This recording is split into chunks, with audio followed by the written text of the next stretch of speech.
Hey everybody, it's Ron from Pick Dawgz, and this is Ron's Rundown. We're going to go over the MLB games scheduled for Tuesday, September 13th, 2022. Now, if you like what you see, make sure to give this video a big thumbs up and subscribe to our channel, and don't forget to put your baseball picks in the comments section below. Now, if you're looking for my best bets, you can find those at the Premium Picks tab at Pickdawgz.com. Of course, I'm always running my $15 MLB best bet, so you can check that out at Pick Dawgz Premium. Alrighty, here we go. Here are the games for Tuesday, September 13th. First up, we see a doubleheader between the Pittsburgh Pirates and the Cincinnati Reds. Game 1, a 12:35 Eastern start time on ESPN+, and then Game 2, 6:40 Eastern. No official starters listed for Game 2, but Game 1, we should expect to see a opener/bullpen game for both of these teams. Johan Oviedo and Luis Cessa are the projected openers/starters. Now, we've seen both of these guys have some starts where they've gone deeper into games, but we've also seen them mostly pitch about 1 to 2 innings at the most out of the bullpen or as an opener. Last start for Oviedo, he went an inning and a third, giving up 4 earned runs and 5 walks. So obviously not in the best of form going into this start. On the other side, Luis Cessa has been pitching a lot better in the second half of the year than he did in the first half. His last outing was a 5 2/3 innings, 8 strikeout performance against the Chicago Cubs, where he only gave up 2 earned runs, no homers, and no walks. So I think Cessa is in better form. I'd probably lean towards the Reds in Game 1. No opinion for Game 2 as we don't have a starter, but this is more than likely a doubleheader I'll be staying away from. Next up, we see the Tampa Bay Rays taking on the Toronto Blue Jays. Game 1 of this doubleheader, a 1:07 Eastern start time. Game 2, a 7:07 Eastern start time. While Game 2, we don't have an official starter for either team. Game 1, we should see Jeffrey Springs and Alek Manoah. If these are the starters, it should be a pretty good pitching matchup. Alek Manoah is in great form. He's gone at least 7 innings in each of his last 3 starts. Only 2 earned runs combined in those games. And Jeffrey Springs, another starter with a sub-3 ERA overall this year. He only faced the Blue Jays once, but it was a shutout performance through 4 2/3 innings. So I expect a really good ball game here in Game 1. I'm going to lean towards the under in that one, but not a lot of information that we see right now. Next up, we see the Los Angeles Angels taking on the Cleveland Guardians. A lefty and Jose Suarez going on the mound for the Angels, and Cody Morris, the right-hander, going for the Guardians. Morris hasn't pitched much in the major league level this year, only 6 innings of work. He faced 2 innings against the Mariners, giving up 2 earned runs and a homer back on September 2nd, and then he followed it up with a 4-inning shutout performance against the Kansas City Royals back on September 7th. Only 5 strikeouts through 6 innings of work, a little bit concerning with 3 walks allowed and that home run. So I don't really love him in this spot. I don't think he'll go too deep into this game. And although I love the Guardians' back end of the bullpen with guys like Karinchak and Clase, I don't love the 5th, 6th, 7th inning options that Cleveland currently has. And when you look at Jose Suarez on the other side, pitching well now this year with a sub-4 ERA, and the Guardians not really hitting lefties very well this season. Suarez even better numbers on the road, and the Angels playing pretty good ball as of late compared to their about 2 months ago where they were one of the worst teams in baseball. So I'm going to take a shot here with the Angels getting the plus money on the road as the road dog. In our next game, we see the Houston Astros taking on the Detroit Tigers. Drew Hutchison for the home team and Hunter Brown for the Astros. Now, Hunter Brown pitched very well in his major league debut. He's the top pitching prospect for the Astros. He went 6 innings, no earned runs with 5 strikeouts, only 1 walk allowed, only 3 base hits allowed, and that was a 1-0 Astros victory at home. I think the Astros win another game with him on the mound, but I also think they're going to cover the run line in this one, as I don't love Drew Hutchison on the other side. His last start, 4 innings, 5 hits, 2 earned, a home run, only 3 strikeouts. He's given up 4 home runs combined in his last 3 starts, and those were against below average offenses in the Angels, the Royals, and the Rangers.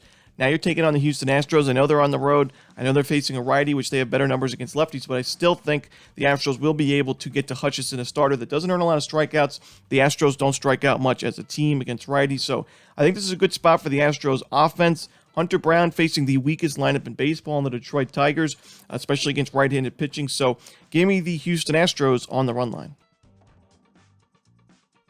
Next up, we see the Philadelphia Phillies taking on the Miami Marlins. Sandy Alcantara and Bailey Falter are your starters. Now, I love me some Sandy Alcantara. I think he's one of the top 5 pitchers in the National League this season. 2.43 ERA overall in the year. A winning record for a Marlins team that's well below 500. So pretty impressive stuff there for Sandy. He goes deep into games. He gives his team a chance to compete.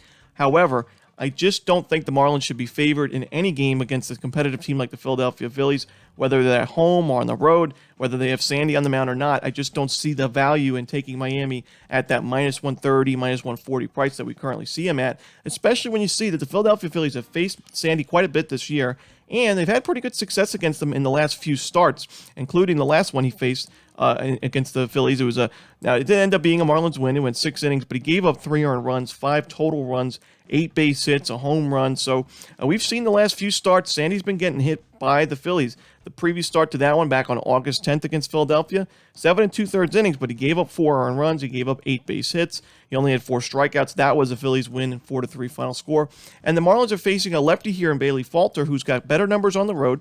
He's a lefty. We know the Marlins don't really hit lefties much this year. And he's facing a Marlins team that is playing in a doubleheader on Monday afternoon against the Rangers. So their bullpen's going to be a little bit tired. We saw the bullpen blow a game on the first game of the doubleheader against the Rangers. So I don't love this spot for the Marlins. I understand why Sandy is the better starting pitcher compared to Bailey Falter, but I think the Phillies are the much better team. So give me the plus money here with the Philadelphia Phillies. I'm not sure they're going to be dogs for much. This line may move in Philadelphia's direction, but give me the Phillies on the money line. Next up, we see the Baltimore Orioles taking on the Washington Nationals. Corey Abbott and Dean Kremer are your starters. Now, both of these starting pitchers have xFIPs and expected ERAs above 4. Dean Kremer right now a 3.23 ERA, but a 4.43 expected ERA, 4.15 xFIP, and the Sierra number at 4.23. Pretty low strikeout numbers, only 6.75 Ks per 9. And I do think the Nationals have shown they've been a little bit more competitive the last month or so offensively. They've been winning some games against some tough teams. So I think they'll be able to put up a fight here offensively, especially when you look at the Orioles bullpen. Hasn't been the best away from home. Very good at Camden Yards, but not the best on the road. On the other side, I don't really like Corey Abbott against this Orioles lineup. I think the Orioles will compete offensively in this series and in Game 1. Corey Abbott hasn't really been going too deep into games lately. His last start, he only went an inning against the Phillies, giving up a home run.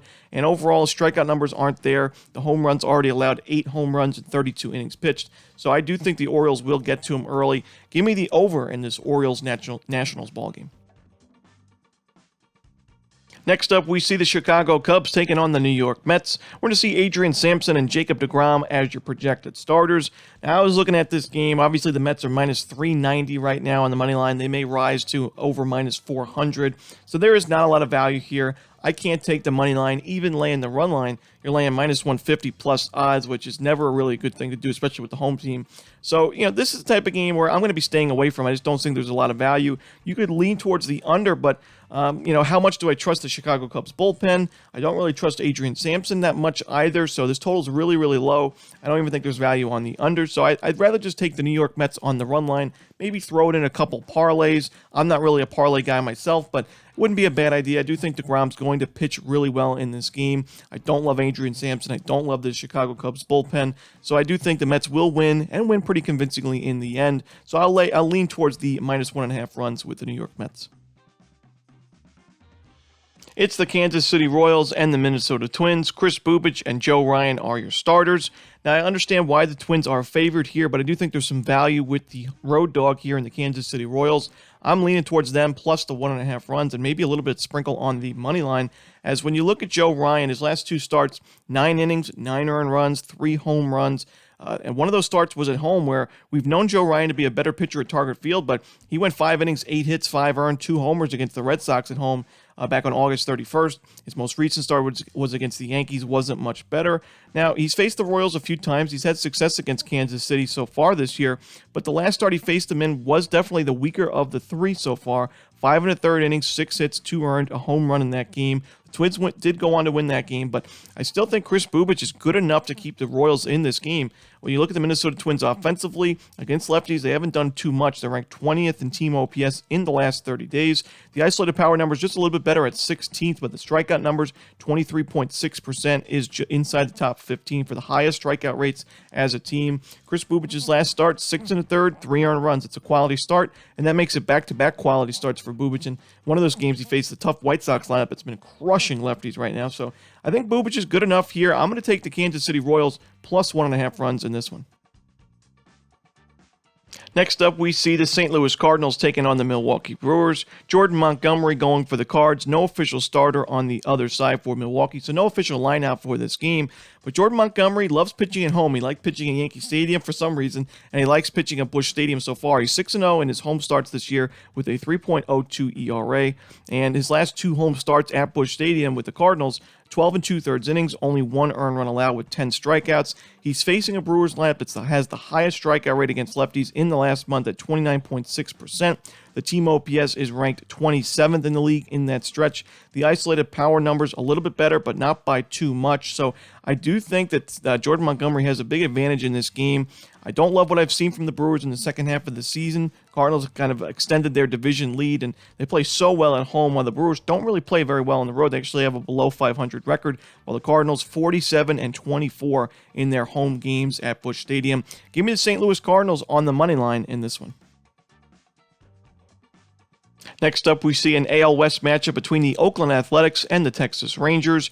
Ken Waldichuk and Cole Ragans are your starters. 2 lefties on the mound, 2 young left-handed pitchers as well. I got to give the advantage to the Texas Rangers at least through the first 5 innings of this one. I don't love the fact that the Rangers are going to be traveling from Miami back to Texas after a doubleheader on Monday. However, I think Ragans can give them 4 to 5 good innings, and the Rangers do hit lefties very, very well at home. And overall, in the last month, the Rangers are top 15 in isolated power, top 10 in team OPS. Pretty low strikeout rate, actually one of the third lowest in the league against lefties in the last month, 18.3%. So against Waldichuk, who I give the edge to Ragans in the starting pitching matchup. Waldichuk had a really good first start at the major league level, struggled a little bit in his most recent game against the Braves. 5 1/3 innings, 3 earned runs, 2 homers in that game, only 2 strikeouts as well. That does concern me, so I'm going to take the Texas Rangers through the first 5 innings. I don't trust this Rangers bullpen, especially after a doubleheader, so give me the Rangers money line through the first 5. Next up, we see the New York Yankees taking on the Boston Red Sox. Garrett Cole and Nick Pivetta are your starters for this one.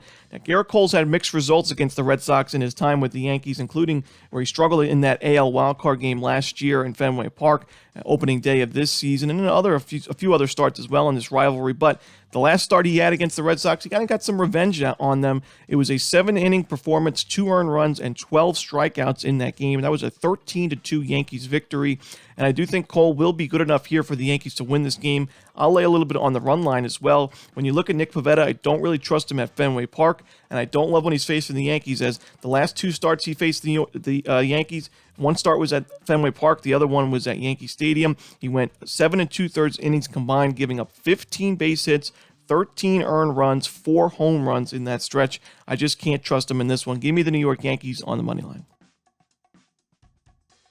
Next up, we see the Colorado Rockies taking on the Chicago White Sox. We're going to see Chad Cole and Michael Kopech as your starters. This is a game I'm staying away from, as you look at Michael Kopech, giving up 8 earned runs in his last 2 starts combined. A lot of walks, a lot of base hits, and the strikeout numbers have kind of been all over the place for him, so don't really trust him in this game. While on the other side, Chad Cole, the same goes for him. His ERA is actually a little bit higher in his road starts compared to his Coors Field outings, which we don't really see too often in Rockies starting pitchers, but a 6 ERA in his road games, 63 innings pitched, 13 home runs allowed on the road.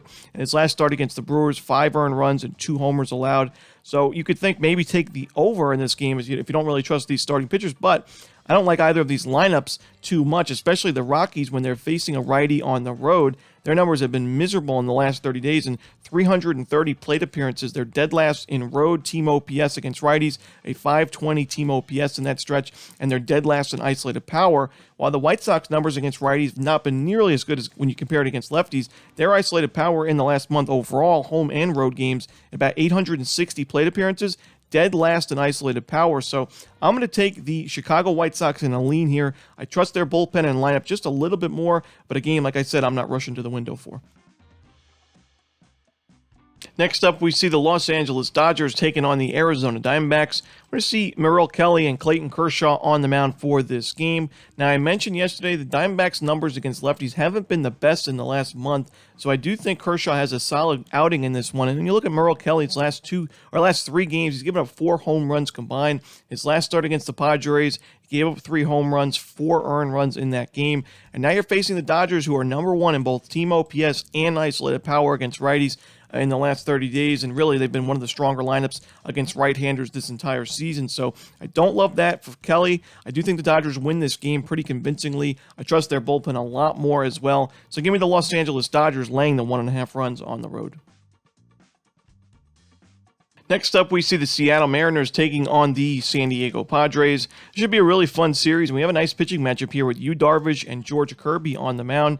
Now, George Kirby wasn't the strongest in the start of the second half of the season, but his last start against the White Sox, he went 6 innings, no earned runs, 9 strikeouts. The previous start to that game against the Tigers, the same thing. 6 innings, no earned runs, 9 strikeouts. Hasn't given up a single, he's only given up 1 walk in those 2 games combined. Only 1 in his last 3 starts now combined. And I think he pitches well here against the Padres lineup that I'd like to see against a lefty rather than a righty. While on the other side, the Mariners' numbers against righties have been pretty good, even though their BABIP is one of the lowest in the league in the last month. They're actually the second lowest BABIP at 252 as a team against righties, and they still have the 3rd highest isolated power numbers, which is very, very impressive stuff. They're facing Yu Darvish on the road, where his road ERA is above 4 right now, and coming off a start against the Diamondbacks where he gave up 3 home runs. Both of these teams have solid lineups. Both of these teams have a good rotation and good bullpen, but the difference maker for me, I think I trust Kirby and the Mariners bats at home just a little bit more. So give me the Seattle Mariners on the money line. And in our final game of the night, we see the Atlanta Braves taking on the San Francisco Giants. Kyle Wright and Mr. Jacob Junis are your projected starters. This is a really tough game. I was going back and forth for this one quite a while, and Jacob Junis, I got to give him credit. He wasn't a starting pitcher that I had on my radar going into the season, but he has pitched pretty well. He's got even better numbers at Oracle Park, as most pitchers do. And, his strikeout numbers aren't off the charts. He's only got 80 Ks in 92 innings, but he's limiting home runs, which is really important for him as he's had an issue with the home run ball in his career. He's not giving up a ton of walks. He's keeping his team competitive. His last start, 6 innings, 2 earned runs against the Brewers, a really good lineup against righties. So I think Junis does a good enough job here to keep this game lower scoring and lean towards the under. But you got Kyle Wright on the other side coming into this game after one of his worst starts of the year. He gave up 8 earned runs and 2 homers. I do think that his numbers on the road, his ERA a little bit higher on the road than at his home start. So I think the Giants have a chance in this one. I'm going to take the San Francisco Giants plus 1.5 runs, but not my favorite game on the board. And that's it. Those are the games for Tuesday, September 13th. Hope you enjoyed this video. If you did, don't forget to hit that like button and subscribe. And don't forget to put your baseball picks in the comments section below. Again, if you're looking for my best bets, you can find those at Pick Dawgz Premium. As always, this is Ron Romanelli. Good luck.